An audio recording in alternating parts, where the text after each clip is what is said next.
Bien, vamos a continuar con la senda de la iglesia,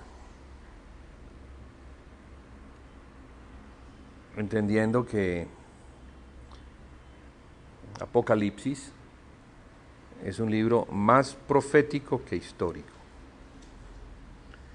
Claro, también es histórico porque nos muestra en estas 7 iglesias la condición o estado en el que ellas se encontraban en el tiempo del apóstol Juan.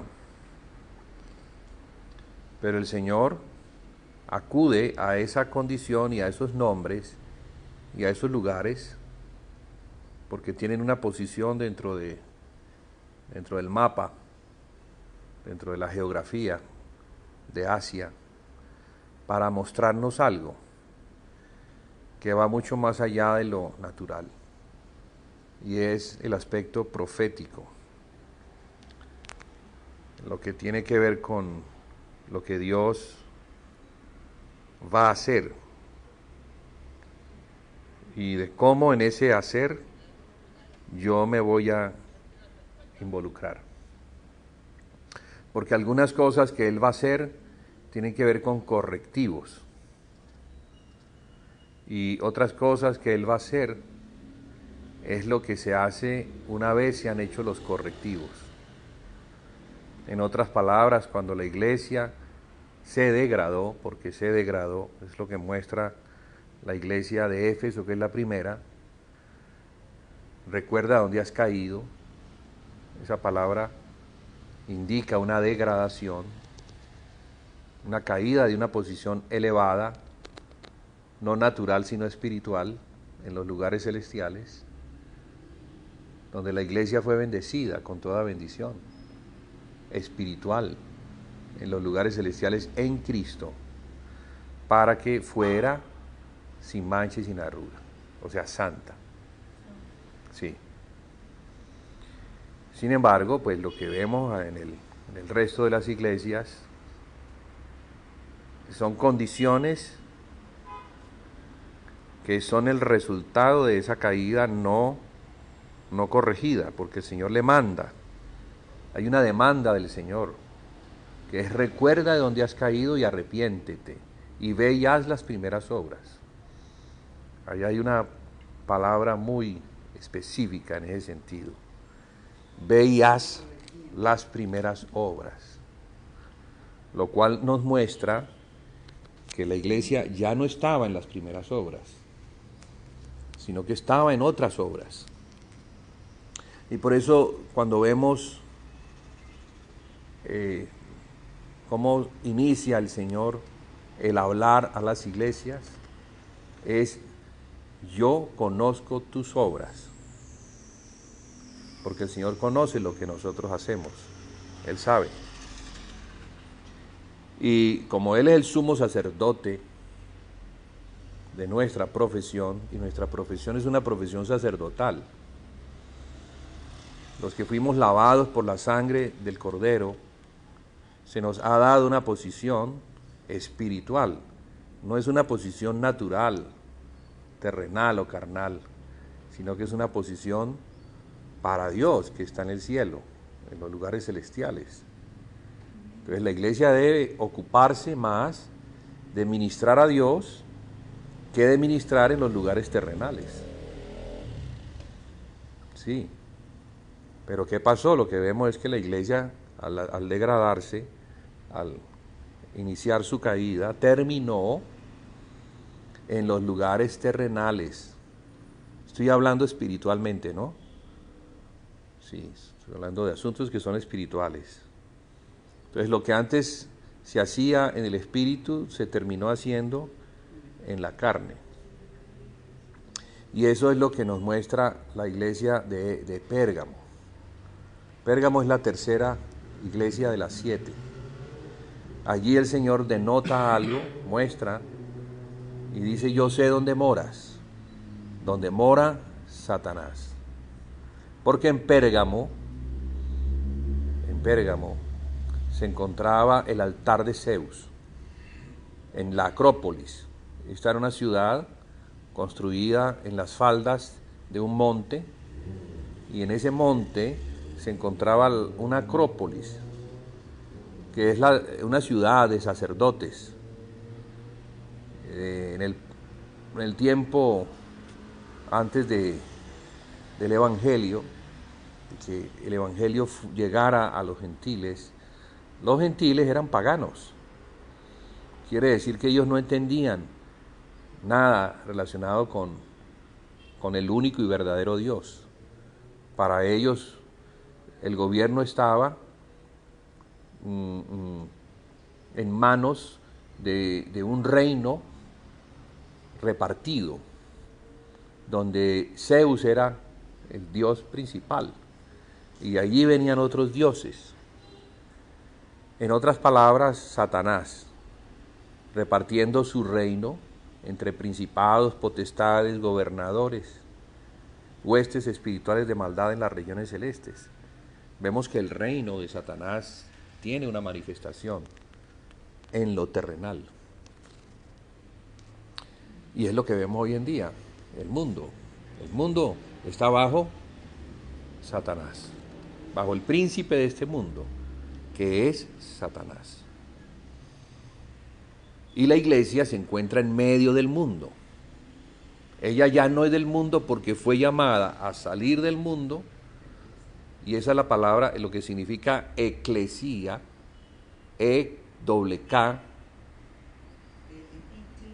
eclesia, que es salir de, para constituirse en una asamblea celestial. Esa es la iglesia. Espiritualmente hablando, es la asamblea de Dios, donde Jesús es el rey de esa asamblea, es el señor de esa asamblea, o es el sumo sacerdote, hablando en términos religiosos. Es el sumo sacerdote que reúne a los sacerdotes, que somos nosotros, en torno a él. Entonces debemos entender ese asunto de para quién estamos.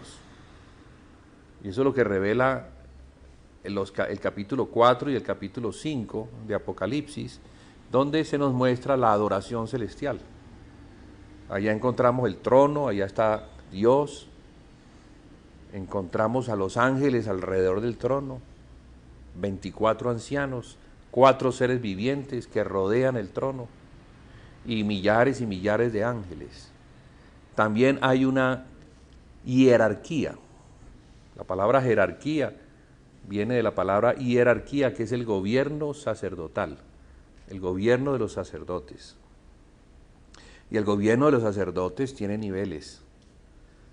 No todos están al mismo nivel. Hay uno que es principal, que es el sumo o máximo, y hay otros, de acuerdo a su posición, a la cual se establece por voluntad de Dios, ellos están allí.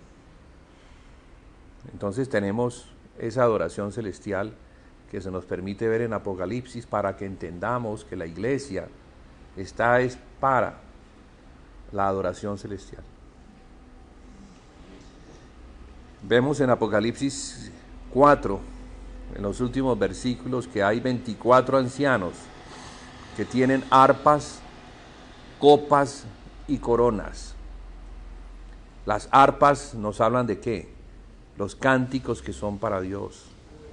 Las copas nos hablan de las oraciones de los santos, que son recogidas y son presentadas por ellos delante del trono de Dios, para que al ser presentadas y recibidas tengan respuestas. De modo que tenemos unos mediadores en los lugares celestiales que reciben nuestras oraciones. Y esos mediadores son los ángeles que están allá. No podemos ignorar esto, porque Apocalipsis nos lo muestra, para que entendamos lo que el apóstol habla acerca de la autoridad. Porque si sabemos que hay un trono, pues hay alguien que gobierna en ese trono y gobierna sobre los otros tronos. porque los 24 ancianos están sentados sobre 24 tronos y tienen coronas.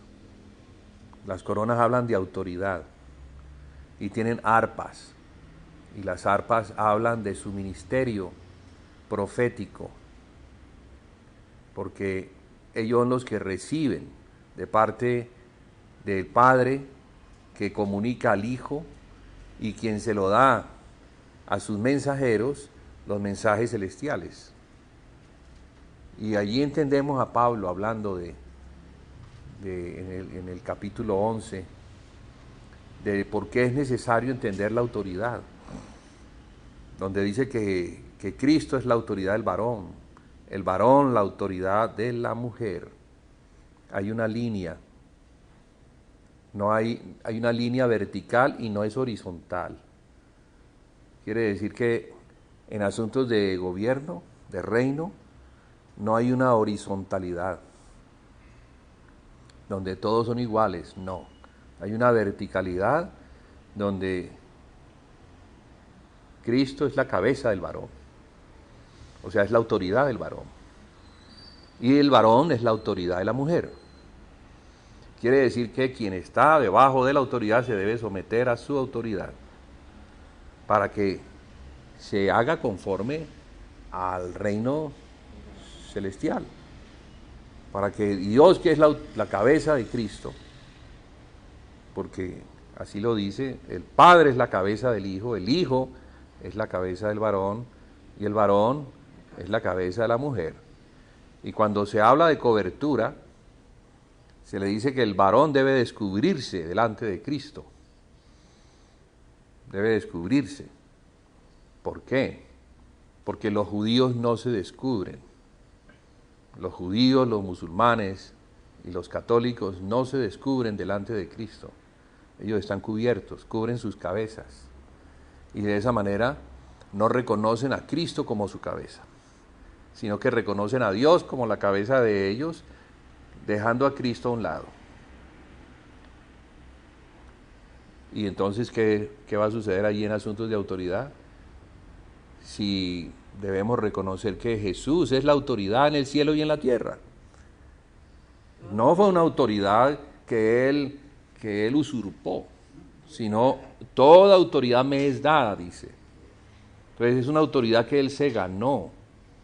Se la ganó como hombre, no como el Hijo de Dios, que tenía esa autoridad desde el principio, desde la eternidad, desde siempre, por ser el Hijo de Dios. Pero ahora la autoridad de Jesús en el cielo es la autoridad de un hombre. Hay un hombre sentado en los lugares celestiales. Qué cosa tremenda. Y ante ese hombre los ángeles se postran. ¿Por qué? Porque Él venció en la cruz. Él se humilló, no estimó en ser igual a Dios, sino que se despojó de sí mismo, tomó la semejanza de hombre, vino y sirvió, no como rey, sino como siervo, entregando su vida por los hombres. Y descendiendo a las partes más bajas de la tierra, y desde las partes más bajas ascendió a las partes más altas, y allá fue glorificado. Y allá el mismo Padre le glorifica delante de todos los ángeles, para que los ángeles le reconozcan, y de esa manera Colosenses dice que se hizo la paz, reconcilió las cosas celestiales, tanto las que están en la tierra como debajo de la tierra, pero también las celestiales, porque en las celestiales había un conflicto, y ese conflicto se resolvió cuando se pone a un hombre y el Padre le reconoce como su hijo y le dice a los ángeles que lo adoren. Entonces ese aspecto es muy importante, porque debemos reconocerle no solamente como hombre, sino como Dios. Como Dios. O sea, el Hijo de Dios es Dios, pero también es hombre, es hijo del hombre, y con el derecho, por ser hijo del hombre, a gobernar en lo terrenal. Tiene un derecho absoluto a ser el rey de los reyes. Y ante ese rey de reyes y señor de señores, es que los ángeles se postran y ponen sus coronas a sus pies, declarando que Él es el digno de recibir toda la honra, toda la gloria, todo el poder. ¿Sí? Muy importante eso dentro de lo que estamos viendo de las iglesias, porque la iglesia perdió esa noción. La iglesia no sabe lo que está en lo celestial. Al perder su posición sacerdotal, entonces, ¿en qué posición ella quedó? En una posición terrenal, guiada por el alma, y de ahí viene la palabra animal, y conducida por poderes diabólicos, como dice Santiago, que esa sabiduría no es la celestial, sino que es la sabiduría terrenal, animal y diabólica. Qué cosa tremenda, ¿no? Que se tenga que llegar a eso. No a hacer del espíritu, porque cuando se está en el espíritu no se contiende. Cuando estamos en el espíritu, es el espíritu el que revela. Entonces no es necesaria la contención. Vamos a contender en la carne a ver si es que es así o es que no es así. No. O estamos en el espíritu o en el mismo espíritu que revela a todos los hombres la centralidad de Cristo, porque la única forma de ponernos de acuerdo en todos los desacuerdos que existen es en Cristo. Cristo es el centro, y la Biblia es la que, como la verdad presentada y revelada, la que lleva a todos los hombres a hacer la paz con Dios y entre ellos. ¿Y qué significa esa paz? No vamos a contender, no vamos a discutir, no nos vamos a robar los unos a los otros, ni vamos a querer un reino que no sea el que se nos ha dado. Porque es que cuando no se tiene esa revelación, vienen las peleas, vienen las guerras, y no solamente las guerras entre hermanos, sino las guerras entre familias y guerras que llevan a la división de un país y llevan a la división de los países y a las contiendas en lo que, bueno, el mundo se ha mantenido a lo largo de la historia. Imperios que establecen un señorío. Un señorío significa, aquí hay un señor que es el que gobierna sobre todos, hay un rey que gobierna sobre todos los reyes. Eso es un imperio. Un rey de reyes, muchas naciones bajo un rey. Pero los imperios se degradan. Y esto lo voy a decir porque la iglesia también se ha degradado y ha perdido esa autoridad espiritual. Entonces, cuando un imperio se degrada, comienza a perder poder, y otro imperio que se va levantando es el que lo derrota, lo domina, lo somete y conquista las riquezas de ese imperio y lo hace tributario. Esto lo digo porque también está en Apocalipsis y tiene que ver con la iglesia, tiene que ver con la bestia, que tiene 7 cabezas, que son 7 montes y son 7 reyes, sobre los cuales se sienta la mujer. Y esa mujer que se sienta es la iglesia en un estado de apostasía. Quiere decir, en un contubernio con los imperios terrenales. Cuando la iglesia cae de su posición, entonces ella queda relacionándose con el mundo. A merced del mundo. Queda como una meretriz, vendiéndose al mejor rey. Y cuando ese rey que ha sido su amante es derrotado, entonces, ¿qué es lo que hace? Se acuesta con el otro rey que es el que derrotó. Una prostituta. Qué cosa tremenda. ¿Pero por qué sucede eso? Porque se perdió la noción del señorío. Se perdió por completo el que no somos terrenales sino celestiales, separados y apartados para Dios. Para Dios, porque es que no es para nada aquí en la tierra. Sí estamos en la tierra, claro que sí, pero para hacer luz del mundo y sal de la tierra, para alumbrar, porque Dios quiere que la iglesia alumbre en medio de la tiniebla. El mundo está en tinieblas porque está bajo el maligno. La iglesia no está en tinieblas porque está bajo el señorío de Cristo. Pero si se deja a Cristo como el Señor, que es lo que vemos en la historia y en la profecía de Apocalipsis, entonces encontramos Pérgamo.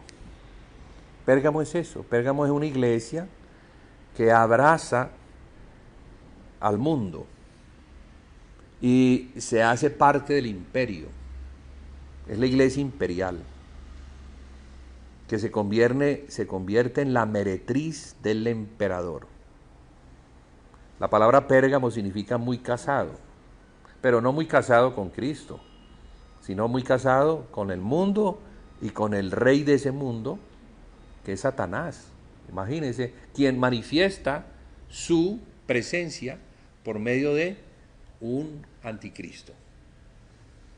El anticristo, sí, va a haber un anticristo al final, pero ha habido muchos anticristos que son todos los que gobiernan en lugar de Cristo.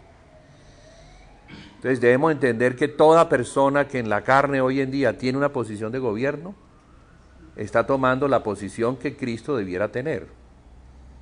La está tomando temporalmente hasta que venga aquel que sí es quien tiene la autoridad en el cielo y en la tierra a tomar el lugar que le corresponde, el cual no toma todavía, porque falta una nación que es la más importante que le acepte como el Mesías. Como Israel ha sido dejado como cabeza de las naciones, y al ser cabeza de las naciones tiene autoridad sobre las naciones, pero fíjese que es la última nación en reconocer al que es su autoridad, al que es su rey y Mesías. Entonces, mientras que eso no ocurra, mientras que no acontezca la conversión de Israel, el Mesías está siendo retenido en los lugares celestiales hasta que venga el tiempo de la restauración de todas las cosas. Esa escritura hay que leerla bien, porque algunos dicen que Él no va a venir hasta que se restauren todas las cosas. Entonces vamos a restaurar a las naciones para que las naciones restauradas permitan la venida del Señor Jesús. No, es al contrario. Hasta que Él no venga, no se va a dar la restauración de todas las cosas, porque la restauración de todas las cosas será en el milenio, no ahora. Ahora las naciones están en una tremenda rebelión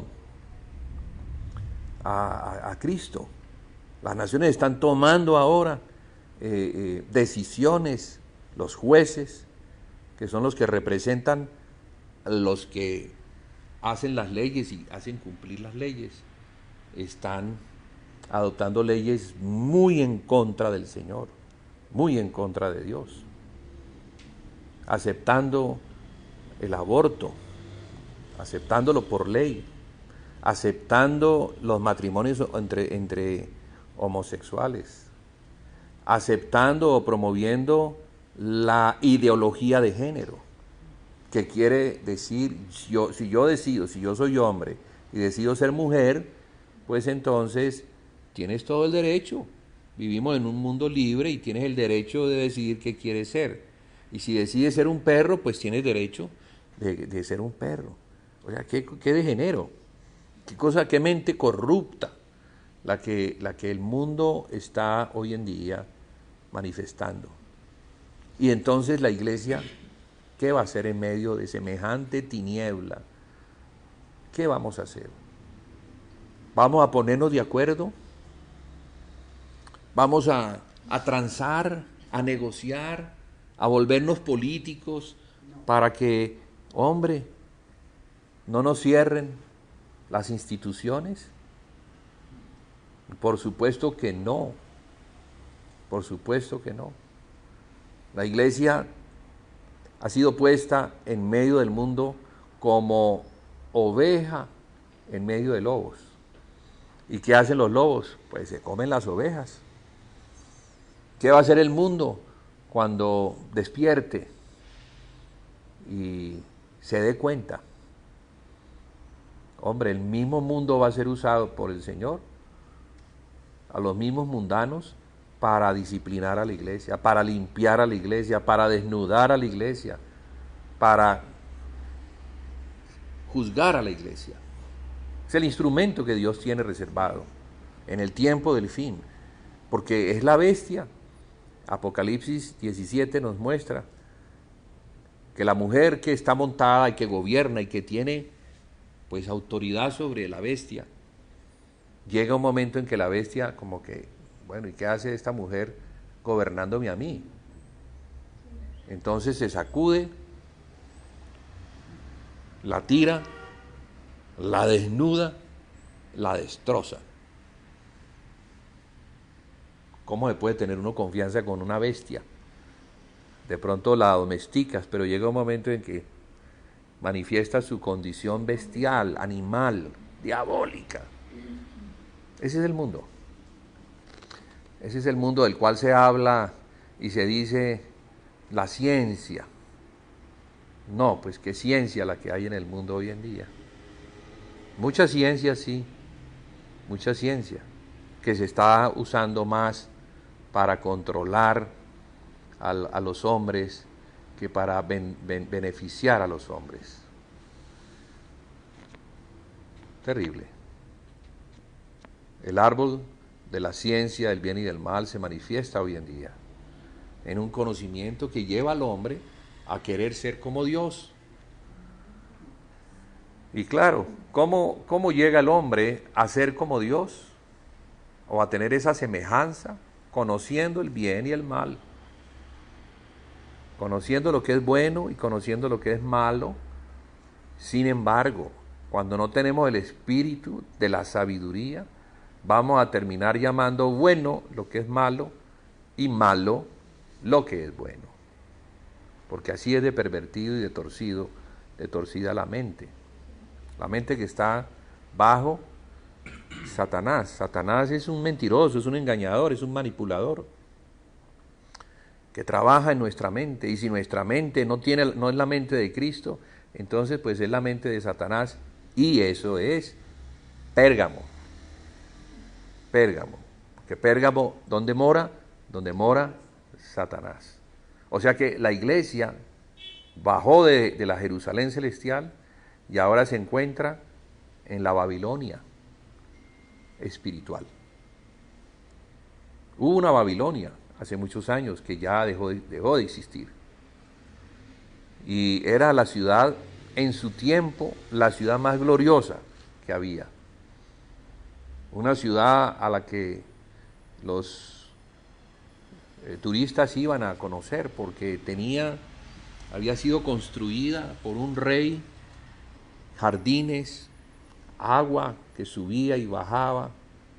Era una maravilla, como las hacen hoy en día, como el hombre en su orgullo quiere manifestar su altivez al construir cosas muy grandes que descrestan a las personas que miran con los ojos naturales. Entonces Babilonia era eso, era el descreste de las naciones. Y era una ciudad amurallada. Dentro de esas murallas se encontraban los altares o los templos a los dioses más importantes. Porque esa adoración a los dioses es lo que le permite al reino de las tinieblas poder establecerse en el reino del hombre. Y al establecerse en el reino del hombre, porque el hombre le da lugar, beneficiar, entre comillas, al hombre. O sea que los imperios ganaban contra los otros porque ellos tenían alianzas con los demonios. Ellos conocían dioses que eran muy poderosos, dioses que eran los dioses de la guerra, dioses que pedían ofrendas importantes para beneficiar al hombre. entre ellas sacrificios humanos, porque el sacrificio trae o obliga a aquel a quien se le ofrece, obliga a ser un benefactor. Miren que es un principio espiritual, porque lo encontramos ¿en dónde? Lo encontramos al Padre entregando a su Hijo, ofreciendo a su Hijo en propiciación por el hombre, para poder beneficiar al hombre y beneficiarlo al punto de romper las cadenas que tenían al hombre atado al reino de las tinieblas. Es el único sacrificio, bíblicamente hablando, permitido en la Biblia. El único sacrificio de hombre que Dios permite. Ningún otro sacrificio de hombre se permite. Pero el sacrificio de Cristo, que es hombre, Dios lo permite. Y no solamente lo permite, lo concede. Entrega a Jesucristo en propiciación por los pecados. Entonces, el reino bajo el cual se encontraba el hombre, ese reino por este benefactor que ahora es Dios, quien beneficia al hombre por el sacrificio de su Hijo, es lo que hace que la iglesia tenga una posición celestial. Porque es por la sangre de Jesús que nosotros tenemos una posición celestial. Ya no somos sacerdotes de la línea de Leví, porque antes era por la línea o el linaje de Leví. Los sacerdotes del Antiguo Testamento no podían serlo a menos de que fueran descendientes de Leví. Así Dios lo había establecido y era imposible el infringir esa ley. Pero ahora hay otra ley, que es la ley del nuevo pacto.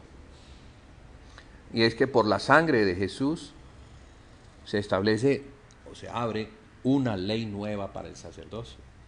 Ya no va a ser un sacerdocio terrenal, sino que va a ser un sacerdocio celestial. Y con esto quiero insistir mucho porque eso tiene que ver con Filadelfia, de lo que vamos a hablar más adelante. Entonces, para poder entender Filadelfia, tenemos que entender las iglesias en degradación que perdieron esa posición.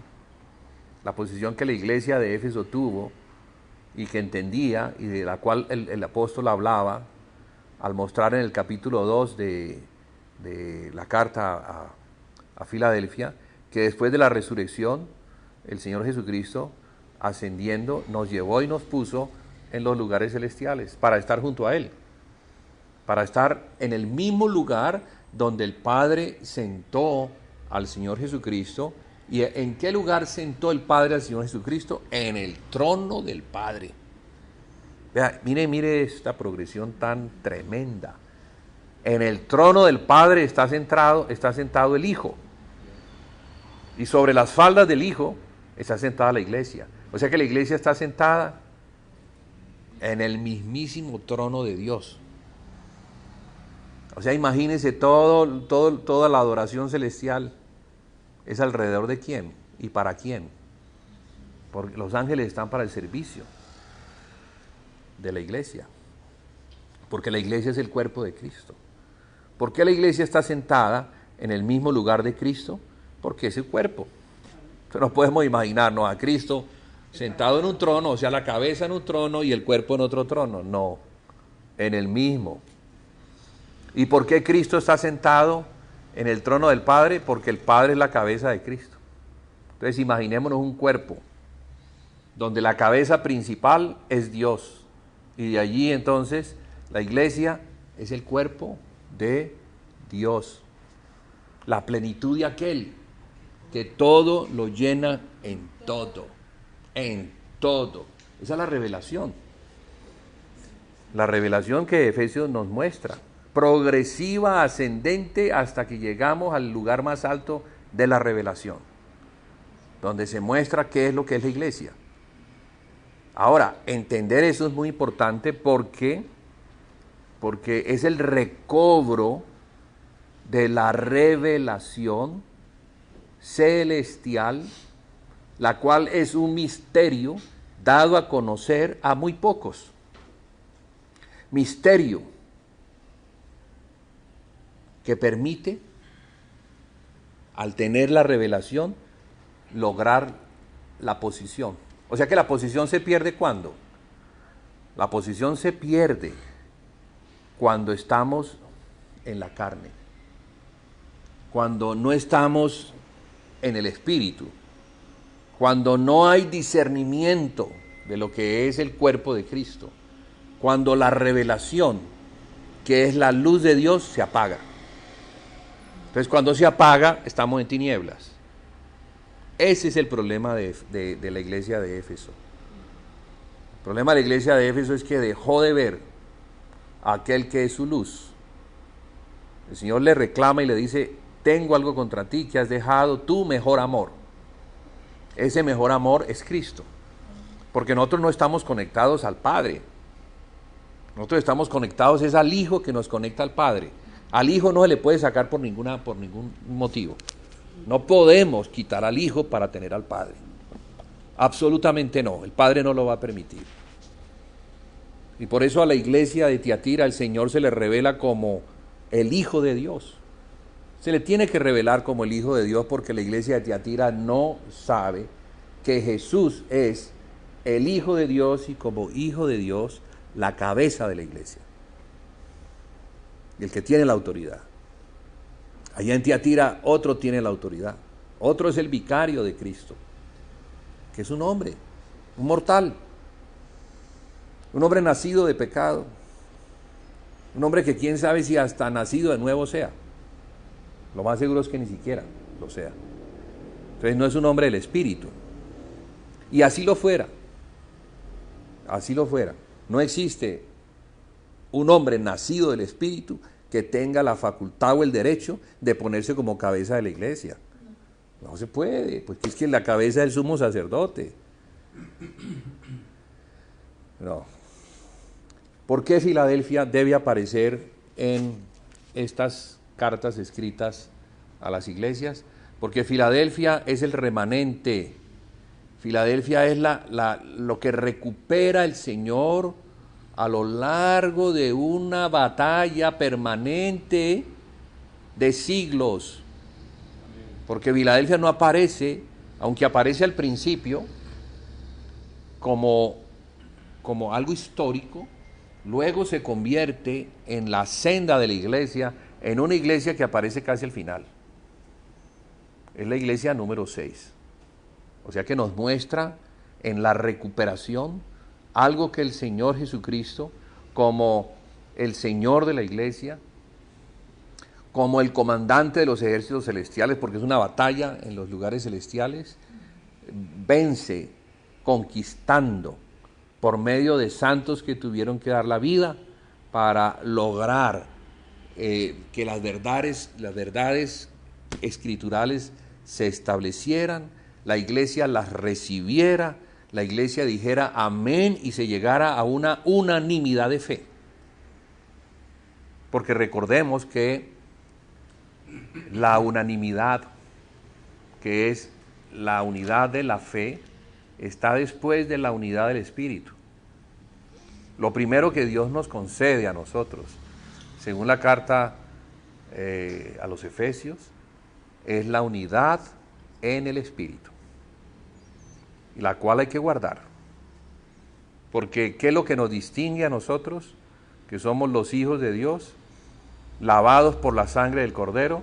Lo que nos distingue y nos hace diferentes de todos los demás humanos es que tenemos el Espíritu de Dios. Esa es la distinción. La regeneración del Espíritu, que es un nuevo espíritu, ya sin mancha y sin pecado, que le permite al Dios Santo hacer morada en el hombre que fue perdonado, en el hombre al que se le quitó el pecado delante de Dios. Porque el pecado se tenía que quitar, no tapar, no cubrir como lo hacían los sacrificios de los animales. Los sacrificios de los animales fueron necesarios hasta que llegó el sacrificio del Hijo de Dios. Mientras que el Hijo de Dios no fue presentado y no y no vino a hacer lo que Dios le mandó a hacer. No solamente a predicar el evangelio del reino, el arrepentimiento porque el reino de los cielos se había acercado, sino a morir por el hombre para que el hombre se llegara a ser la morada de Dios.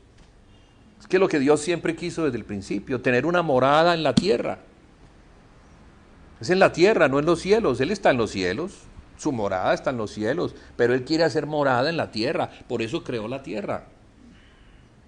Y por eso el universo gira alrededor de la tierra, y por eso el hombre fue puesto sobre la tierra. Para someter toda rebelión, porque había una rebelión en los cielos.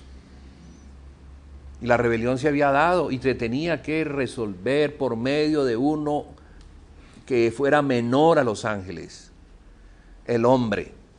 Y fue el hombre, no el primero, sino el segundo, el que resolvió el problema que había en los cielos. El que hizo la paz. El que con su sangre reconcilió todas las cosas. Hizo la paz. Y se detuvo la rebelión. Y se cayó Satanás en los lugares celestiales, hablándole a los ángeles a ver si los ángeles se podían ir con él, porque eso es lo que él estaba buscando. Al principio se llevó la tercera parte y el resto estaban como ahí mirando a ver quién es realmente el Señor, porque un Señor se levantó en medio de ellos y ese es el que arrastró la tercera parte. Entonces había una situación de conflictiva en los lugares celestiales que se tuvo que resolver en la cruz del Calvario. O sea que el segundo hombre, ese sí resolvió el problema. No solamente derrotó el pecado, sino que derrotó la muerte, derrotó a los principados y a las potestades y los expuso. Los expuso. Y el acta de decreto que nos era contraria quedó clavada en la cruz. Qué obra tan impresionante la que Dios logró por medio de su Hijo. Y esa es la obra que nos lleva a nosotros a hablar el Evangelio. Ese es el Evangelio. Arrepentíos, porque el reino de los cielos se ha acercado. Arrepentíos, porque ahí comienza la obra. La obra comienza cuando los hombres oyen el Evangelio, aceptan el Evangelio, ¿sí? Son perdonados de sus pecados pasados, generacionales, el original, y se establece un nuevo hombre, donde las cosas pasadas ya, fuera, no más, no nos acordemos más de las cosas pasadas. Porque el problema de nosotros es acordarnos de las cosas pasadas, porque en nuestra memoria todavía, ¿sí?, cargamos un chip, y ese chip no hace otra cosa que recordarnos las cosas pasadas, como si Satanás estuviera recordándonos de dónde es que caímos y a dónde caímos. O sea, caímos de la obediencia a la desobediencia, y entonces en ese estado de desobediencia somos destituidos de la gloria de Dios, hasta que nuestra conciencia comienza a ser limpiada por medio de la sangre, ¿sí?, por medio del Evangelio. Entonces, en la medida que nuestra conciencia es limpiada, vamos encontrando una libertad perfecta para que la conciencia no nos acuse más. Obviamente la conciencia está para acusar al pecador. Sí, es algo que Dios le puso al hombre. Y muchas veces cuando no hemos avanzado en la fe, entonces la conciencia nos acusa de cosas que a otros no se les acusa. ¿Por qué? Porque tienen más libertad, porque entienden mejor la libertad que lograron en Cristo Jesús, no para pecar. No estoy hablando de libertad para pecar. Estamos hablando de una libertad del pecado, no para pecar, sino del pecado. De ser prisioneros del pecado y del acusador. O sea que el Señor ha ido ganando terreno. ¿Qué tal que hubiéramos vivido en el medioevo? Allá en los años 1000 después de Cristo, donde la iglesia se encontraba en una absoluta tiniebla, Y digo la iglesia que incluía a todos. ¿Por qué? Porque no leían las escrituras, ignoraban las escrituras. Los curas ni siquiera le paraban bolas a las escrituras, que eran los únicos que tenían acceso. Porque las escrituras no se consiguen hoy como no se consiguen, antes no se conseguían como se consiguen hoy. Tener acceso a las escrituras, no, eso eran pergaminos muy costosos, guardados en custodia por los monjes, y solamente los monjes tenían acceso a esos libros. Entonces, imagínese usted que el pueblo, ¿qué acceso iba a tener a las escrituras? Ninguno. Entonces el pueblo se sentaba a oír a los que supuestamente conocían de Dios, pero lo que hablaban no era nada relacionado con Dios, sino que tenemos a Pérgamo. ¿Qué fue lo que Pérgamo aprendió cuando aterrizó y llegó a donde está el trono de Satanás? Lo que Satanás enseña. La enseñanza era la enseñanza de Balaam y la enseñanza de los nicolaitas, que nos muestran un asunto relacionado con el clero y el laicado. O sea, el pueblo, y que es el laicado, y los sacerdotes, que eran los encargados de la doctrina, los encargados de hablar desde los púlpitos. Pero ¿qué era lo que hablaban los sacerdotes de los púlpitos? ¿Qué hablaban? Ellos trabajaban en compinchería con el imperio para que el pueblo no se rebelara contra el imperio. O sea que les oprimían su alma al punto que en el engaño, si ellos se iban contra el imperio, eran excomulgados. O sea, qué buenos siervos tenía el Estado, tenía el imperio, para que la iglesia, que era la que se encargaba de controlar el alma, que controla el corazón, mantuviera a los laicos, o sea, al pueblo, los mantuviera en un estado como de esclavitud. Estudiemos la historia y vamos a darnos cuenta de eso. Los señores, los terratenientes, los dueños de las tierras, eran los que entregaban las tierras para que el pueblo que no tenía tierras sembrara las tierras de ellos, y el cultivo, de ese cultivo ellos sacaran lo que era el tributo. Y los tributos a veces eran tan altos, que el pueblo aguantaba hambre. Ellos hacían todo el trabajo, pero a la hora de sacar lo que era el tributo no les quedaba comida suficiente. Algo terrible. Y todo eso era controlado por la iglesia, porque había que tener control. Y la gente hacía eso porque ignoraba quiénes eran, cuál era su libertad en Cristo. Digo, gracias a Dios, en esa conquista pudimos ver a un hombre como Martín Lutero rebelándose justamente contra la doctrina de Jezabel, que se había establecido en el catolicismo, llevando a los siervos a la fornicación, a comer de cosas sacrificadas a los ídolos, a la idolatría, a todo lo que es terrenal, pero nada celestial. O sea, la posición celestial se perdió por completo. Y las consecuencias de esa pérdida de posición se veían en la manera como ellos vivían. O sea que la historia nos confirma que Apocalipsis es real. Asimismo, entonces, nos tiene que confirmar la historia que Filadelfia es una realidad. Es una realidad. Entonces, Filadelfia tiene que ser una iglesia que rompe las cadenas que la ataban al mundo, bajo el maligno y bajo todo lo que tiene que ver con lo terrenal.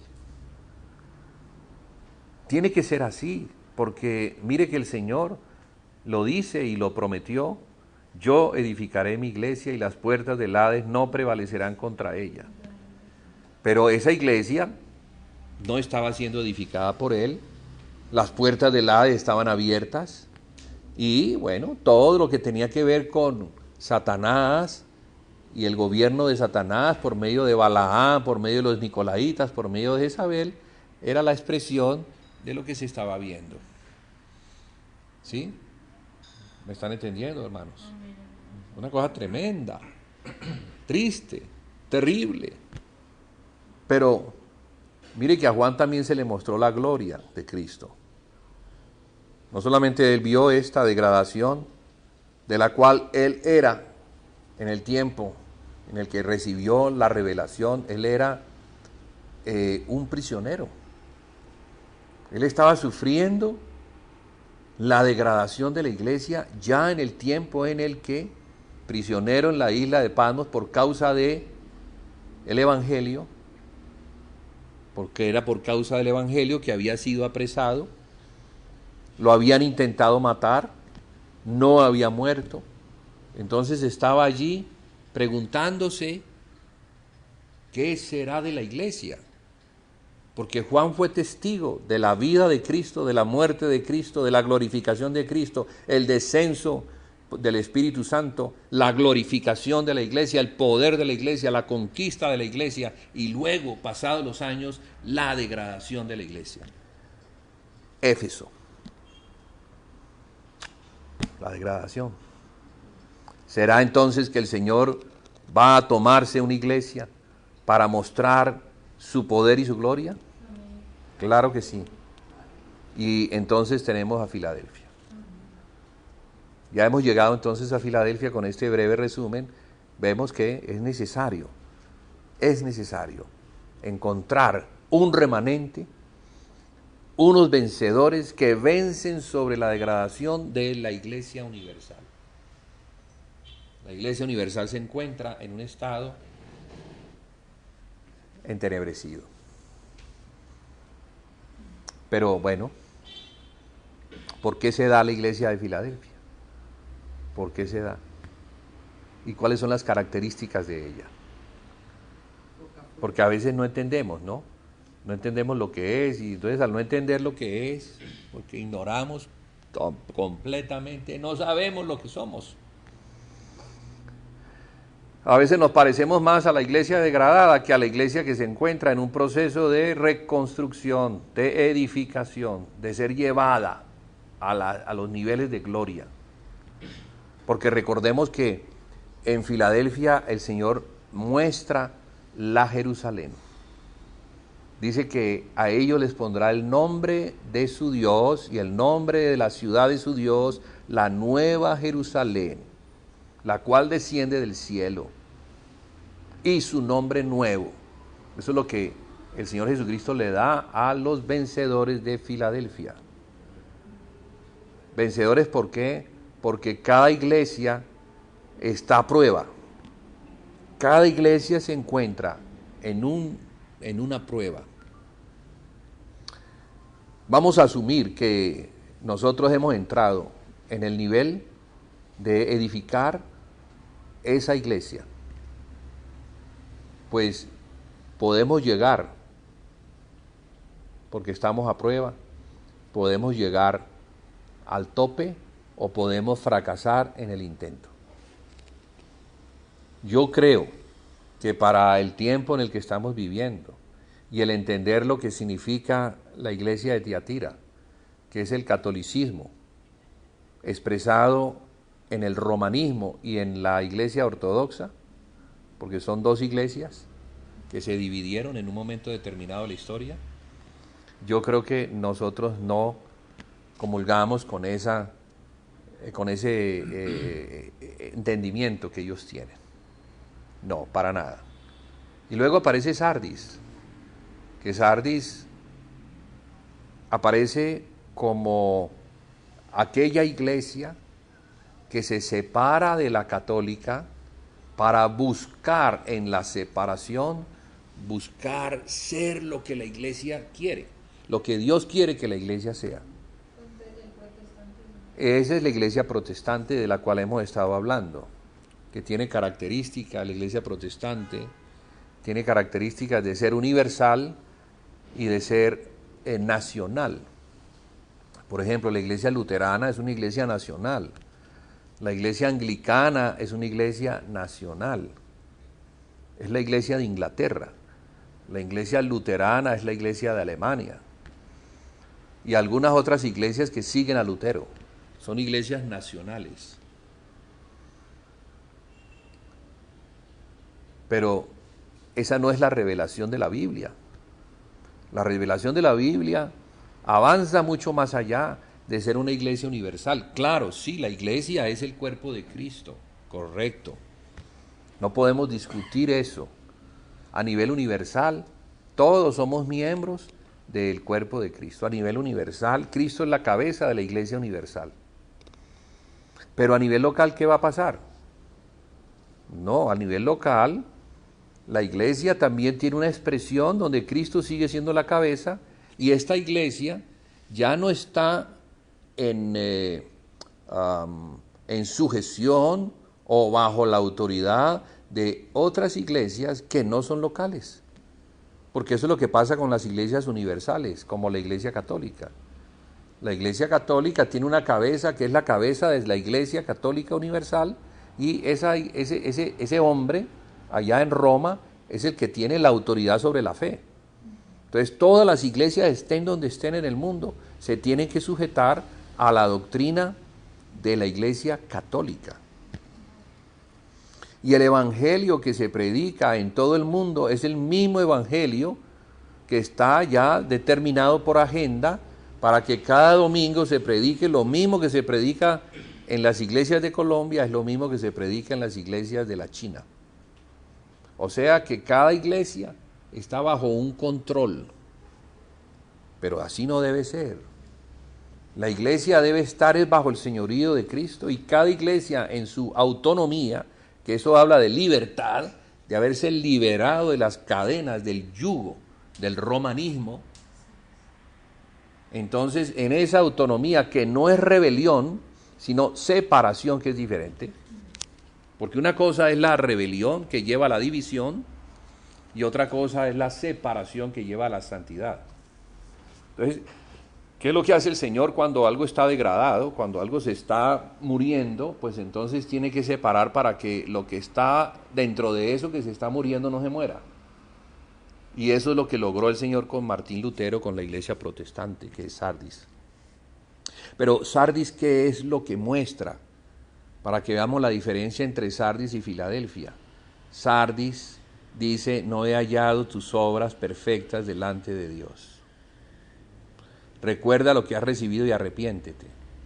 Recuerda lo que has recibido y arrepiéntete, porque no he hallado tus obras perfectas delante de Dios. Y antes de eso, ¿qué dice?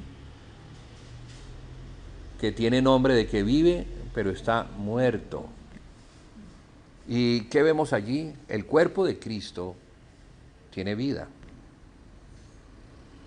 El cuerpo de Cristo, donde Él es la cabeza, nosotros somos los miembros, y cada miembro, por la sangre que corre, que es la sangre de Cristo, entonces nos libra de la muerte, nos libra de toda maldad, nos perdona, nos sigue perdonando en la medida en que la sangre sigue fluyendo, nos sigue perdonando. Y nos libra de la maldad y la maldad nos libra de la muerte. Pero cuando la iglesia comienza a dividirse, no a separarse, que es diferente, sino a dividirse, entonces allí sí viene la muerte, porque es la separación del cuerpo de Cristo. Lo que vemos entonces con tristeza es que Sardis, aunque en principio se separó, terminó dividiéndose. Entonces lo que comenzó bien, lo que comenzó como un remanente que debía avanzar hacia la plenitud, es un remanente que se quedó estancado porque no vio más allá. No vio más allá. Y al no ver más allá, se quedó entonces moviéndose en lo que vio y con el tiempo dejó incluso de ver lo que vio al principio y comenzó a degradarse y a degradarse y a degradarse cada vez más. Divisiones tras divisiones tras divisiones. Y en esas divisiones, pues como no está el poder, como no está la gloria, entran las doctrinas de Satanás, pero por chorro. la corriente entonces de doctrinas que se mueven y que arrastran a los fieles de Cristo fuera del Señor, es impresionante. Es impresionante. Estamos viviendo esa época. Ya para nosotros no es profecía, sino que para nosotros es una realidad actual. Es lo que vemos. Es el resultado de la degradación de Sardis.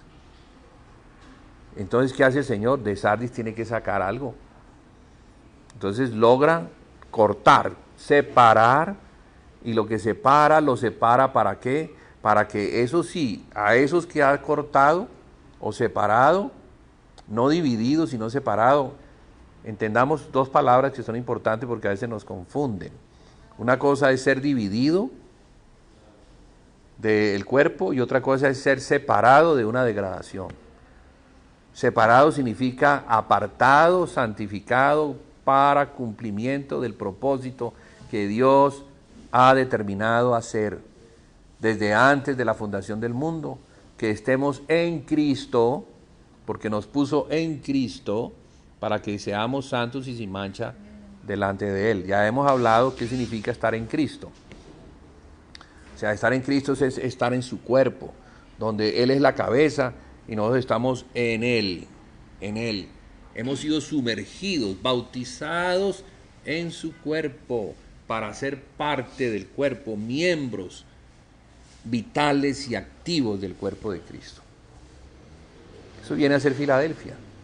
Filadelfia entonces comienza a recibir, por la revelación del Espíritu, comienza a recibir ese entendimiento de que no solamente hay una iglesia universal, sino que hay una iglesia local.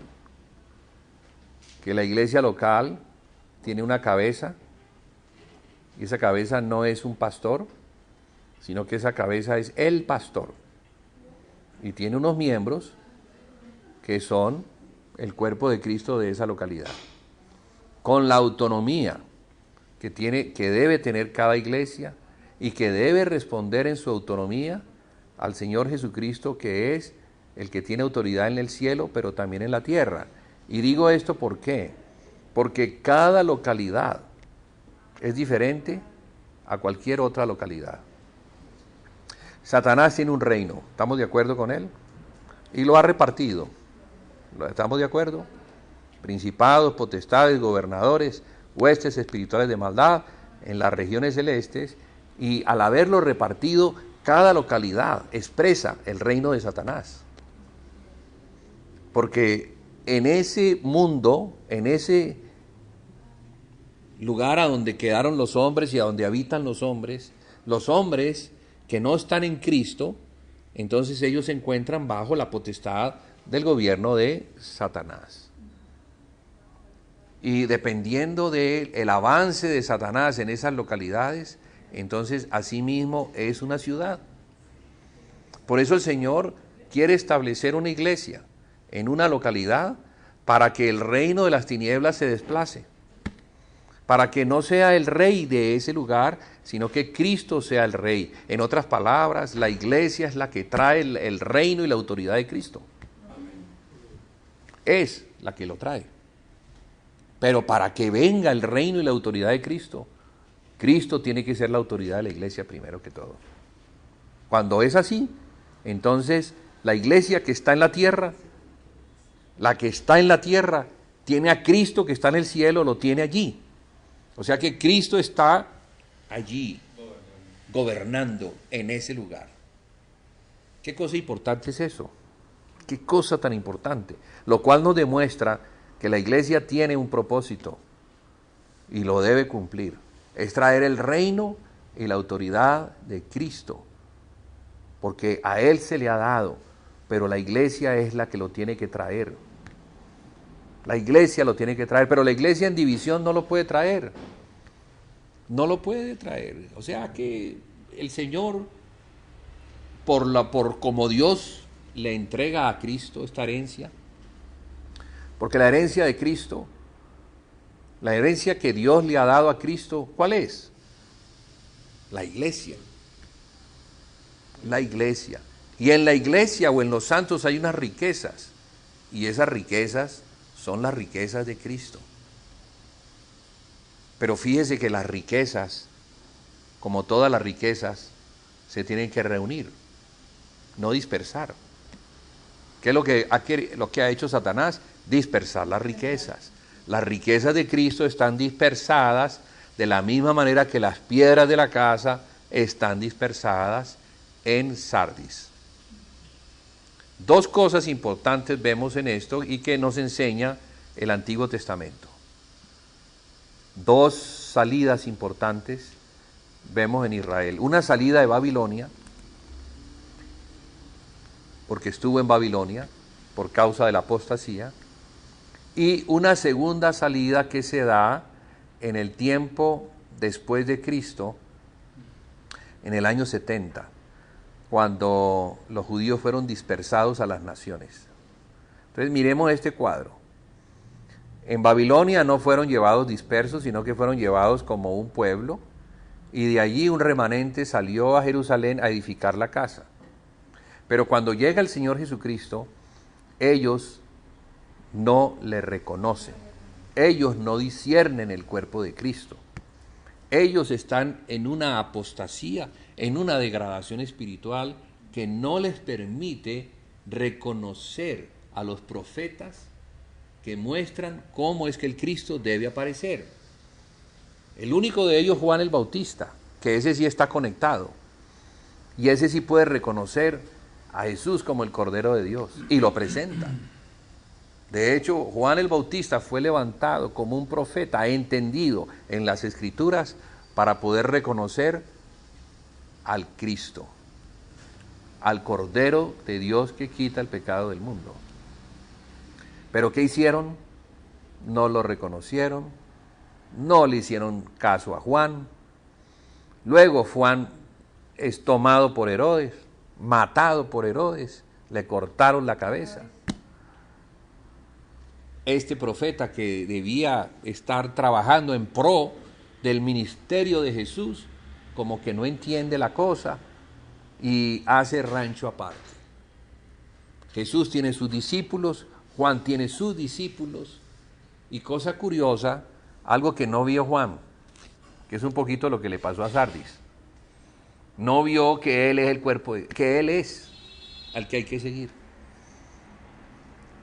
En otras palabras, Juan el Bautista estaba hasta el momento en que bautizó a Jesús, y a partir de allí debió haberle dicho a sus discípulos: no me sigan más a mí, todos vamos a seguir a Jesús. Él es al que hay que seguir. Pero no. En Israel había dos cabezas, había dos ministerios, había dos iglesias, había dos reinos. ¿Y cuál de esos era el que había que seguir? Pues el del Señor Jesús. ¿Por qué? Porque el reino de los cielos se acercó, y se acercó por medio de él. A él había que seguir. Pero había discípulos de Juan que seguían todavía a Juan. Entonces, ¿qué hace Dios? No, pues esa cabeza hay que cortarla, porque no hay sino una cabeza. Y así pasó. El pobre Juan perdió la cabeza por no haberse quitado él como cabeza y haberse puesto como cuerpo del único al que hay que seguir.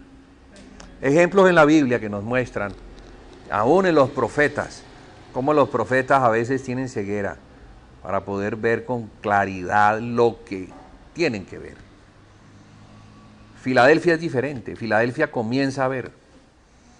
¿En qué hay en Filadelfia? El Señor le muestra o se le presenta como el que tiene la llave de David. Una llave que abre y nadie cierra, y cierra y nadie abre. En otras palabras, para poder abrir se necesita esa llave, y solamente Él la tiene. Y esa llave nos habla de poder entrar ¿a dónde? ¿A dónde? ¿Dónde estaba la iglesia antes? En los lugares celestiales. ¿De verdad? Sí. Bueno, de allí salió. Y de allí salió, y salió el candelero. ¿Y de dónde salió el candelero? Del lugar santo, y salió por una puerta. Pero esa puerta se cerró y nadie la podía abrir.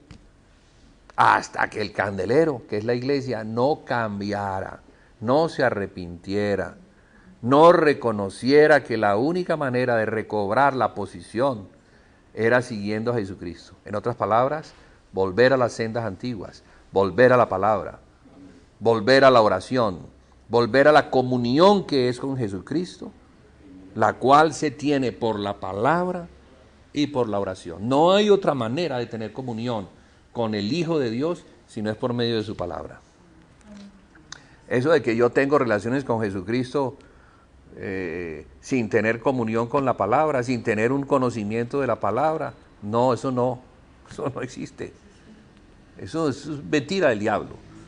Para aquellos que no quieren ir a la palabra. Si no vas a la palabra, entonces no vas a conocer la voluntad de Dios. Si no conoces la voluntad de Dios, no puedes seguirla. ¿Y quién es la voluntad de Dios manifiesta?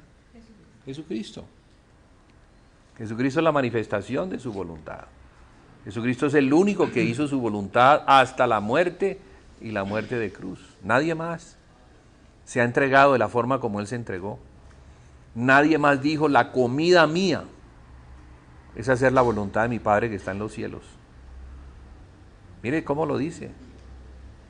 Claro, Él estaba con la samaritana al mediodía, hora de almorzar, los discípulos con hambre, traen unos emparedados. Jesús, mira, es hora de almorzar. Debes estar fatigado, debes tener, ¿cómo se llama cuando uno está? Bueno, sí, hambre, pero hay otro nombre. Bueno, fatiga, pues. Hambriento. Y Jesús, ¿qué dice? No, ustedes no entienden. Ustedes definitivamente todavía están muy, muy terrenales. La comida mía es hacer la voluntad de mi Padre que está en el cielo. Cuando les dijo eso, menos entendieron. Menos, ¿cómo así? La comida, ¿cómo? No, el deleite. Porque comer es un deleite. Comer es algo que sacia nuestra hambre. Y gracias, el Señor nos dio no solamente buenos platos de comida, sino un paladar para apreciar la comida, que es tipo de la mejor comida, la cual es Cristo. Entonces, cuando entendemos que comer de Cristo es el mejor alimento, allí se entiende lo que es la voluntad de Dios. La voluntad de Dios es más excelente que cualquier plato de comida natural. Hacer la voluntad de Dios era lo que complacía al Señor Jesucristo. Él vino fue a eso. Y yo creo que fue el hombre más gozoso, más determinado, más lleno del poder de Dios, porque entendía el plan de su Padre. Y nunca se movió ni a la derecha ni a la izquierda, sino que estuvo permanentemente siguiendo el Espíritu que le guiaba a cualquier lugar. Entonces el Señor Jesús llevó a sus discípulos que iban detrás de Él, pero Él iba detrás del Espíritu que le guiaba.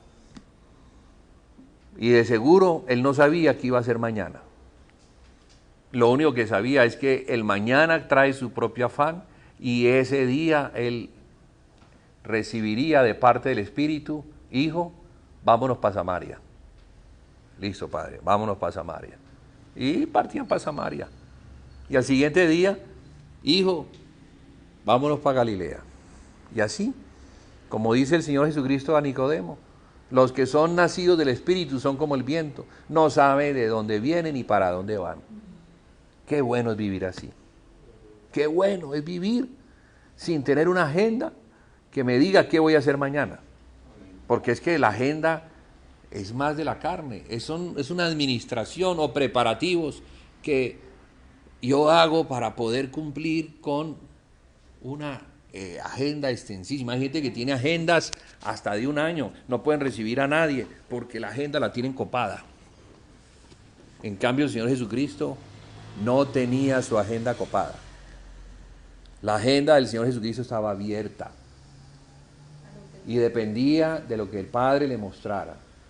Si tenía que ir a Samaria, para Samaria, porque el Padre ya le tenía a la samaritana lista en ese pozo, y en ese pozo Qué enseñanza tan tremenda la que el Padre le da a Jesucristo. Y el Padre la comunica, porque todas las palabras de Jesucristo son las palabras que el Padre le daba para hablar. Era un hombre lleno del Espíritu, conducido por el Espíritu. Él no tenía problemas. ¿Qué voy a hablar? ¿Qué voy a hablar? ¿Ahora qué voy a decir, Señor? A ver, muéstrame, ¿qué voy a...? No, lo que hablaba era lo que el Padre hablaba por medio de él. Y así es como el Señor quiere que sea la iglesia.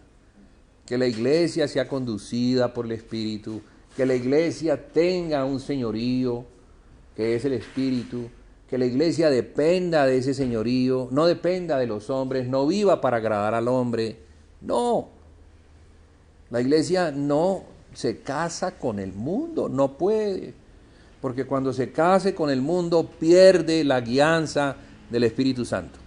Ya va a ser la guianza del hombre, las agendas del hombre, los programas del hombre, las estrategias del hombre, pero nada de Dios, nada del Espíritu. Y imagínese al Señor, que es la cabeza de la iglesia, durante años esperando con paciencia el tener un cuerpo que lo pueda llevar.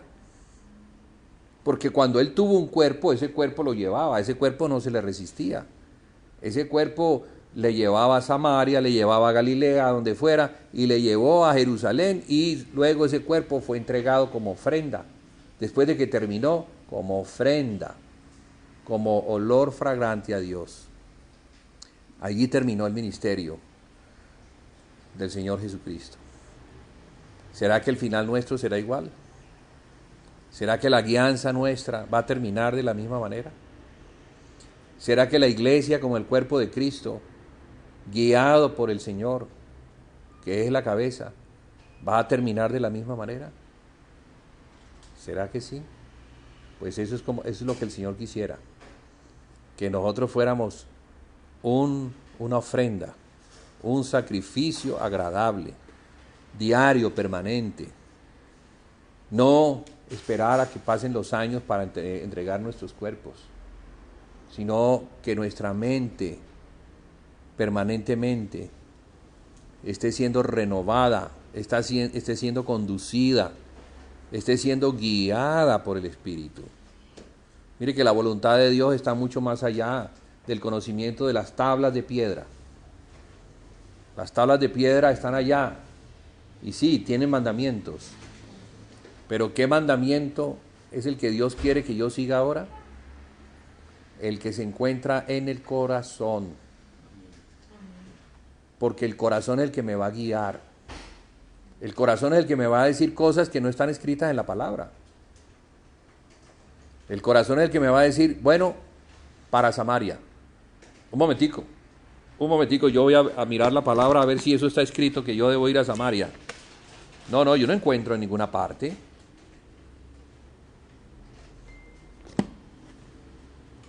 La voluntad de Dios se quiere manifestar así. Se quiere manifestar con guiarnos a hacer cosas que no van en contra de la palabra, pero que no están escritas en la palabra, porque es la revelación rema del Espíritu de Dios, es la palabra del hoy, es la palabra del momento, es la palabra que me guía hoy a hacer las cosas que yo hago, pero el otro no hace porque él no lo está guiando para eso. Entonces no estamos bajo esa ley de tablas de piedra, sino que estamos bajo una ley que gobierna nuestro corazón, que es el Espíritu Santo, que debe gobernar a la iglesia para que la iglesia haga como el cuerpo de Cristo lo que la cabeza quiere que el cuerpo de Cristo haga. Hermanos, eso es Filadelfia. Y las llaves están abiertas para los tesoros que hay en esa casa. Los tesoros que son las riquezas de Cristo que se encuentran en los santos. Acompáñeme, hermano, a Efesios capítulo 1. Efesios capítulo 1, para que no lo diga yo de mi boca, sino que lo podamos leer en las Escrituras. Efesios capítulo 1.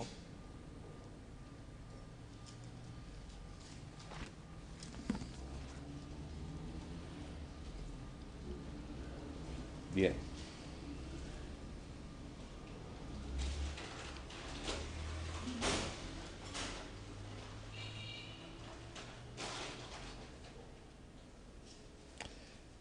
Voy a leer desde el 15, uno desde el 15 en adelante y pongámosle atención a esto, porque aquí hay un contenido interesante.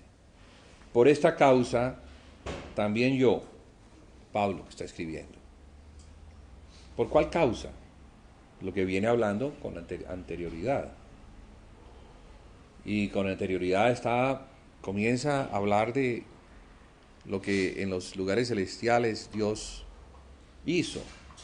¿Qué hizo? Bendijo con toda bendición espiritual. Nos bendijo, está hablando de la iglesia. Nos bendijo con toda bendición espiritual en los lugares celestiales en Cristo, para que fuéramos santos y sin mancha delante de Él. Y luego comienza a mostrar cómo es que se obtiene eso. Cómo Dios va a obtener que estemos en Cristo, primero que estemos en Cristo, para ser santos y sin mancha delante de Él. Entonces aquí habla de la ofrenda, del sacrificio, de la sangre. Entonces, ok, ya Dios logró eso. Ya nos puso en Cristo. Entonces Pablo dice aquí, por esta causa, también yo, habiendo oído de vuestra fe en el Señor Jesús y de vuestro amor para con todos los santos, no ceso de dar gracia a vosotros, haciendo memoria de vosotros en mis oraciones, para que el Dios de nuestro Señor Jesucristo, el Padre de gloria, os dé espíritu de sabiduría y de revelación en el conocimiento de Él, alumbrando los ojos de vuestro entendimiento, para que sepáis cuál es la esperanza a que Él os ha llamado, y cuáles, ojo aquí, y cuáles las riquezas de la gloria de su herencia en los santos. Voy a subrayar en los santos, porque mire lo que dice, las riquezas de su gloria, de su herencia en los santos. Entonces aquí Pablo está mirando algo que es importante que nosotros veamos. Una herencia gloriosa que el Padre le ha entregado a Jesucristo. Y se la ha entregado ¿en dónde está? En los santos. O sea, hay riquezas espirituales, no son riquezas terrenales. No estamos hablando de riquezas terrenales, hermanos, no nos vamos a confundir, no tiene nada que ver lo celestial con lo terrenal. Entonces son riquezas espirituales. Es Cristo siendo derramado, la plenitud de Dios en Cristo, por medio del Espíritu de resurrección, que es el Espíritu vivificante, se ha derramado en todo su cuerpo. Y al derramarse en todo su cuerpo, todas las riquezas de Dios se encuentran en los santos. Entonces los santos que son su cuerpo son la plenitud de Dios. Ahora vaya usted y descubra eso. Ese es el trabajo de edificación. El trabajo de edificación es como trabajar en una mina. Una mina tiene riquezas, tiene oro, tiene piedras preciosas, pero esas no están afuera. Toca hacer un trabajo.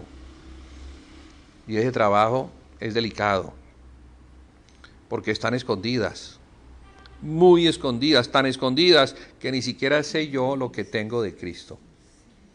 Ni siquiera lo sé, porque son asuntos que quedaron guardados, son misterios, son riquezas, son tesoros, están guardados en algún lugar. Pero a la iglesia de Filadelfia el Señor le dice, tengo una llave abierta, una llave que me permite abrirte una puerta. Mire, entendamos, ¿qué es lo que nos está mostrando aquí la Escritura? Nos está mostrando que esta iglesia es la que entiende lo que es el cuerpo de Cristo, la que valora lo que es el cuerpo de Cristo. Las otras no lo valoran, no lo entienden, no lo son, no lo tienen. ¿Qué riquezas puede haber en un reino donde las riquezas se encuentran esparcidas? Pero ahora las riquezas van a ser reunidas, van a ser traídas, van a ser reunidas en Cristo para que nosotros las podamos tomar, las podamos disfrutar, las podamos recibir y seamos enriquecidos y vestidos de esas riquezas, porque ese es un vestido de novia. ¿Han visto los vestidos de novia? Son hermosos. Y algunos vestidos tienen perlas y tienen diamantes. Y los que son jeques y son muy ricos, eso hacen cosas maravillosas con ese vestido. Pero eso es lo natural. Ahora imagínese el vestido de novia que el Espíritu Santo está preparando para el novio, porque el Espíritu Santo es el amigo del novio que prepara a la iglesia para el novio, vistiéndola de un traje. Y ese traje lo toma el novio mismo, porque el novio es el que se lo da. El Espíritu lo toma del novio y entonces a la imagen y a la semejanza del novio viene y le hace un vestido a la novia, para que la novia esté preciosamente vestida, ataviada. Un vestido blanco que habla de santidad, lino que habla de no sudor, porque los otros materiales sudaban, pero el lino no habla. El lino nos habla de ¿qué? De en el espíritu, no en la carne, no en la fuerza, no en el sudor humano, sino en el poder de Dios. Fino y resplandeciente, que son las acciones justas de los santos. Entonces, bueno, no sé qué hora es, hay muchísima tela por cortar.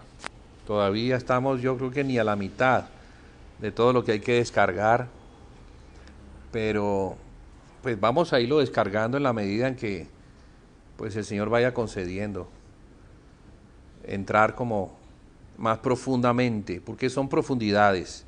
Así como la iglesia de Tiatira manifiesta las profundidades de Satanás, la iglesia de Filadelfia manifiesta las riquezas insondables de Cristo. Sí, insondables habla de cosas que, mejor dicho, son tesoros que no alcanzamos ni a entender. Necesitamos de una eternidad para poder conocerlos todos los tesoros que hay. Son muchos, pero todo viene y se manifiesta, esa gloria, esa belleza de Cristo, cuando edificamos la iglesia local, hermano, no es la iglesia universal. La iglesia universal ya es un asunto superado, ya es un asunto que se entendió y que se estableció, y ya los hermanos no tienen problema con que la iglesia es el cuerpo de Cristo a nivel universal. El problema que hay hoy en día en la cristiandad es que no se entiende la iglesia local. Mientras no se entienda la iglesia local, no hemos ingresado todavía por la puerta de Filadelfia. Estamos en las salidas de Sardis, y de pronto en Sardis mismo, porque Sardis, ¿qué es? Sardis es una iglesia dividida. Y la iglesia dividida no va jamás a expresar la belleza de la casa de Dios. No, por eso tiene que aparecer Filadelfia.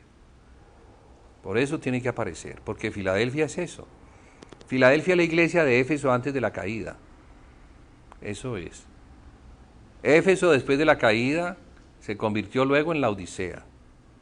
Y Filadelfia puede caer. Así como cayó Éfeso y se va a convertir en la Odisea. Porque en la Odisea, ¿qué es lo que dicen? No, yo soy rico y me he enriquecido y de ninguna cosa tengo necesidad. O sea que sí tuvieron riquezas, pero ya no las tienen, porque las riquezas dependen de la comunión que se tenga con el Señor. Por eso al vencedor de la Odisea el Señor le dice que lo sentará en el trono donde el Padre lo ha sentado. Habla de autoridad, habla de recobrar la posición, pero también le dice algo: yo estoy a la puerta y llamo. Y si alguno oye mi voz, entraré y cenaré con él y él conmigo. ¿A ustedes no les parece que eso es comunión? Definitivamente. Esa es la comunión. Entonces tenemos a la Odisea y a Éfeso como dos iglesias paralelas a las que el Señor les habla de expulsión. A Éfeso le dice que va a sacar el candelero de su lugar. Y a la Odisea le dice que lo va a vomitar de su boca. Entonces, tienen similitudes. ¿Y las similitudes tienen que ver con qué? porque no tienen la comunión con Cristo. Si nosotros no tenemos comunión con el Señor por medio de la palabra y por medio del Espíritu, y cuando se habla de la oración, se habla del Espíritu, no la palabra solamente, sino tenemos el Espíritu también. El Espíritu y la palabra van unidos. El Señor era lleno de gracia y de verdad, manso y humilde de corazón. Así tiene que ser la novia del Cordero, llena de gracia, pero también de verdad. Y con el corazón del Señor Jesús, mansa y humilde. Engalanada, enriquecida, muy posicionada porque tiene corona. El Señor le habla a Filadelfia de corona. ¿Y corona de qué habla? De trono. ¿Y trono de qué habla? Autoridad. ¿Y autoridad de qué habla? Posicionado en Cristo.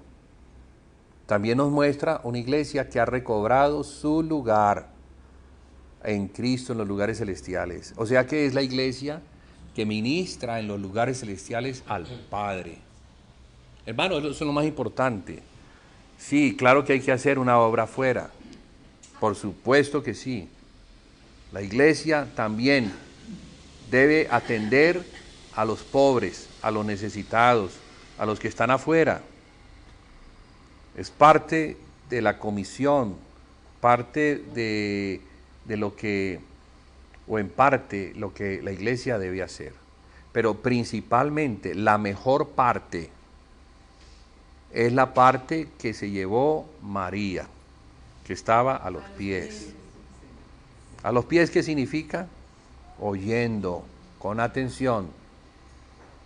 Y también qué significa humildad, porque no está encima, sino que está a los pies, sentada. Imagínese una persona sentada mirando hacia arriba, muy atenta a las palabras del Señor, aprendiendo.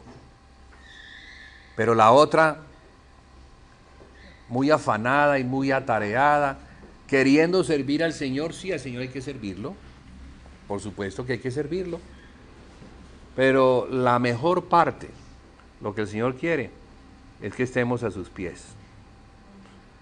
Y mire que a Filadelfia el Señor le dice algo. Ya estaba por terminar y bueno, aparecen más palabras que están escondidas allí, guardadas en el tintero. Le dice: yo te daré algunos de los que se dicen judíos y no lo son, sino que son sinagoga de Satanás.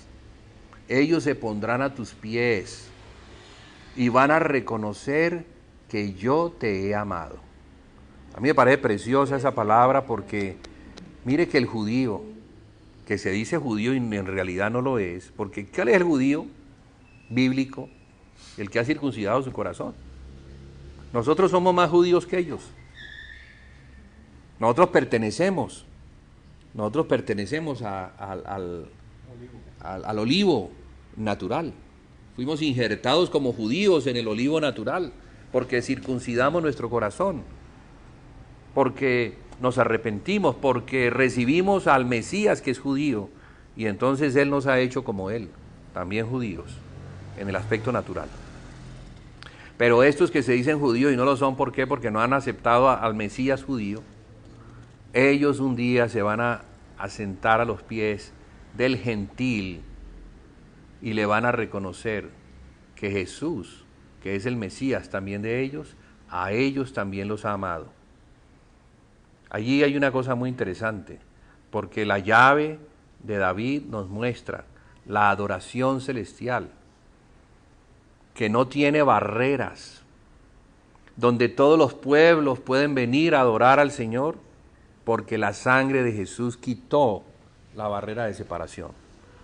El Señor Jesús nos amó a nosotros también en la cruz, también amó a todos los pueblos, murió por todos los pueblos, no murió por judíos solamente, sino también por los gentiles.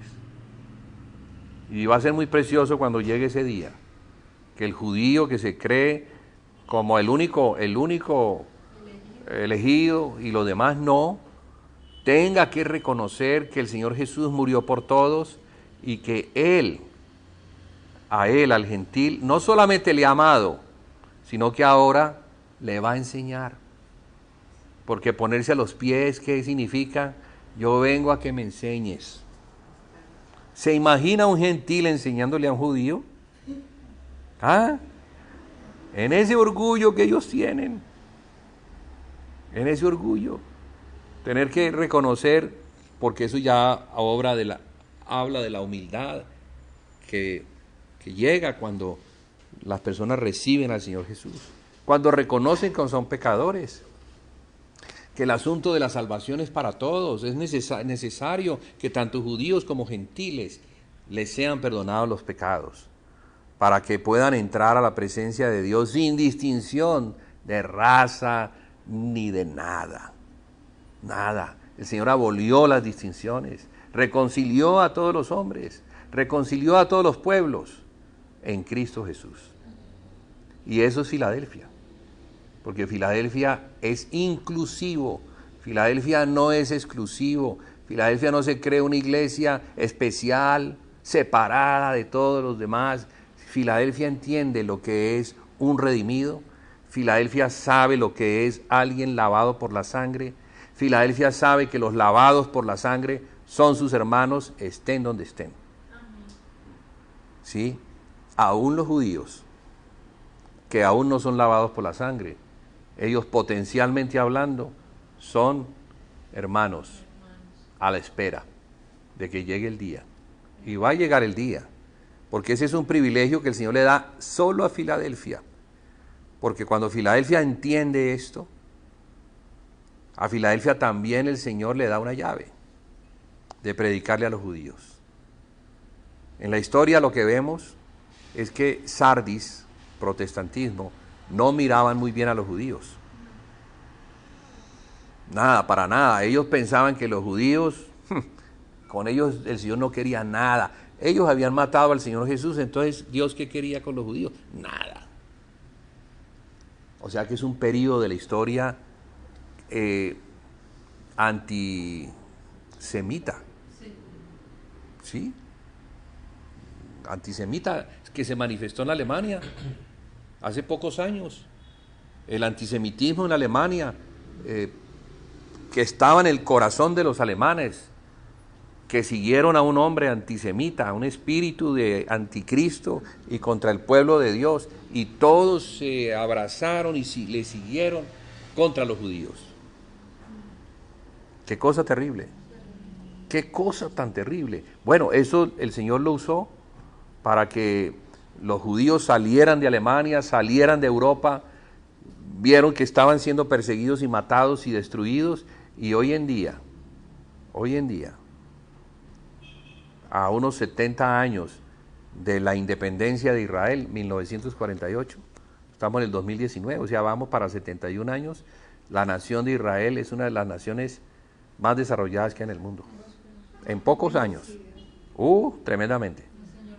Sí, bueno, Padre, te damos las gracias porque tú muestras con estas historias y en la Biblia y lo que nos habla de Filadelfia, la intención que tú tienes, Señor, lo que hay en tu corazón, desde antes de la fundación del mundo, ese plan que es eterno, el hacer una casa en la cual tú quieres habitar, una morada eterna, una morada para el Dios vivo y eterno, pero que sea santa, sin mancha, sin arruga, cuyo gobierno lo tenga el sumo sacerdote, Jesucristo, y nosotros como los sacerdotes ministremos en esa casa, a ti, Padre Celestial.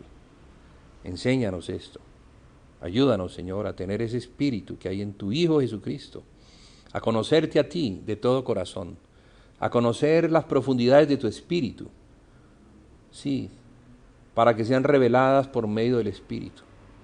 Porque ¿cómo conoce el hombre lo que hay en su espíritu si no es por medio de su espíritu? Asimismo, ¿cómo podemos conocer lo que hay en tu espíritu si no es por medio del Espíritu Santo?